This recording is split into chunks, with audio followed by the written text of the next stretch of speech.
నగర జీవిని వేధిస్తున్న నిద్రలేమి. పూర్తి వివరాలకు చదవండి రేపటి సాక్షి హైదరాబాద్ ఎడిషన్.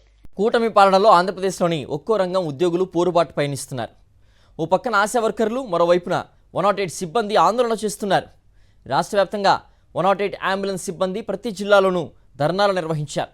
తమకు ఉద్యోగ భద్రత కల్పించాలని, అంబులెన్స్లను ప్రభుత్వం నిర్వహించాలనే డిమాండ్లతో ఈ సిబ్బంది ఆందోళనలు నిర్వహిస్తున్నారు. తమ సమస్యల పరిష్కారం కోసం విశాఖ జిల్లాలోని 108 అంబులెన్స్ ఉద్యోగులు నిరసనకు దిగారు. విశాఖలోని జీవీఎంసీ గాంధీ విగ్రహం వద్ద ధర్నా చేపట్టారు. ఉద్యోగ భద్రతతో పాటు కార్మిక చట్టాలను అమలు చేయాలని వారు డిమాండ్ చేస్తున్నారు. ప్రభుత్వం స్పందించకపోతే మెరుపు సమ్మెకు దిగుతామని హెచ్చరించారు. ఆరోగ్యపరంగా రక్షణ కల్పించే 108 వాళ్ళకి ఉద్యోగ భద్రత లేదు. ఒక పక్కన చనిపోయినా సరే వాళ్ళ కుటుంబాలకి ఆదుకునే పరిస్థితి లేదు. అందుకనే 25 లక్షల రూపాయలు నష్టపరిహారం ఇవ్వాలని చెప్పి చనిపోయిన వాళ్ళకి కానీ, రిటైర్ అయిన వాళ్ళకి కానీ 5 ఏళ్ళు పనిచేస్తే గ్రాడ్యుయేట్ ఇస్తారు. అటువంటి గ్రాడ్యుయేట్ ఇవ్వడం మానేస్తున్నారు ఒక పక్కన. కానీ ఇటువంటి హక్కులపైన ఈరోజు 108 కార్మికులు పోట్లాడుతూ ఉన్నారు. 108 కాంట్రాక్టు ఉద్యోగులు ఏలూరు ధర్నా చౌక్లో రిలే నిరాహార దీక్షలు చేపట్టారు. 8 గంటల పని విధానం అమలు చేయాలని, వేతనాలు సకాలంలో ఇవ్వాలని వారు డిమాండ్ చేశారు. జీవో నెంబర్ 49ని వెంటనే అమలు చేయాలని కోరుతున్నారు. 108 సిబ్బందికి ఉద్యోగ భద్రత కల్పించి ఈ వ్యవస్థను ప్రభుత్వమే నిర్వహించాలని వారు కోరారు. 108 అనేది ప్రజల ప్రాణాలను కాపాడుతుంది. దయచేసి 108 ఉద్యోగుల్ని, వారి యొక్క ప్రాణాలని, వారి యొక్క ఉద్యోగ భద్రతను కాపాడాలని మేము విజ్ఞప్తి చేస్తా ఉన్నాం. వాళ్ళకి 8 గంటల పని కల్పించాలని కోరుతా ఉన్నాం. శాశ్వతమైన వ్యవస్థ కాబట్టి ఇది ప్రభుత్వమే నిర్వహించాలని కోరుతున్నాం. కార్పొరేట్ కంపెనీలకు వదిలేయకుండా ఆ రకంగా వాళ్ళకి ఉద్యోగ భద్రత కల్పించాలని ప్రధానంగా డిమాండ్ చేస్తా ఉన్నాం. తమ ప్రాణాలను పణంగా పెట్టి ప్రజలకు వైద్య సేవలు అందిస్తుంటే ప్రభుత్వం తమను పట్టించుకోవడం లేదని గుంటూరు జిల్లాలోని 108 సిబ్బంది ఆగ్రహం వ్యక్తం చేస్తున్నారు.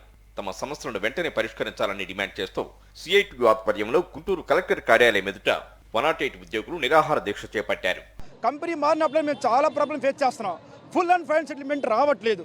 At the same time recruitment కూడా మేము ఛాన్స్ లెటర్లు ఇచ్చాం. కూడా ఏమని ఇచ్చాము, 108లో సిబ్బందిని రిక్రూట్ చేసుకునేటప్పుడు ఒక జీవో ప్రకారం కానీ, లేకపోతే డిస్ట్రిక్ట్ సెలక్షన్ కమిటీ ద్వారా మేము రిక్రూట్మెంట్ చేసుకోమని చెప్పాం. ఇప్పటికి దగ్గర ఒక 10-15 సార్లు రిక్రూట్మెంట్ జరుగుతుంటుంది.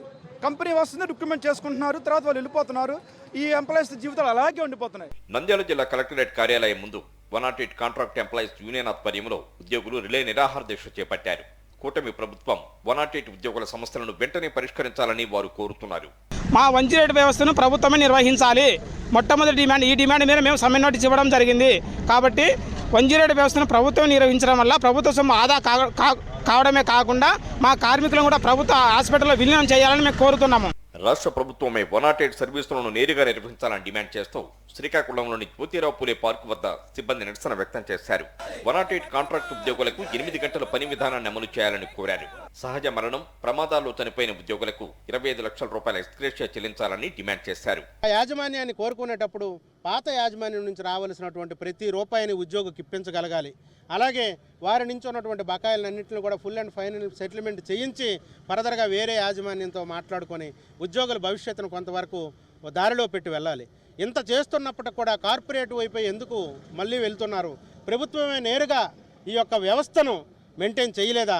ఎన్నో వ్యవస్థలు ఉన్నాయి. ఒక సచివాలయ వ్యవస్థ కొత్తగా రూపుదిద్దుకొని ప్రభుత్వం ఒక చక్కనైనటువంటి నిర్మాణాన్ని చేసినారు.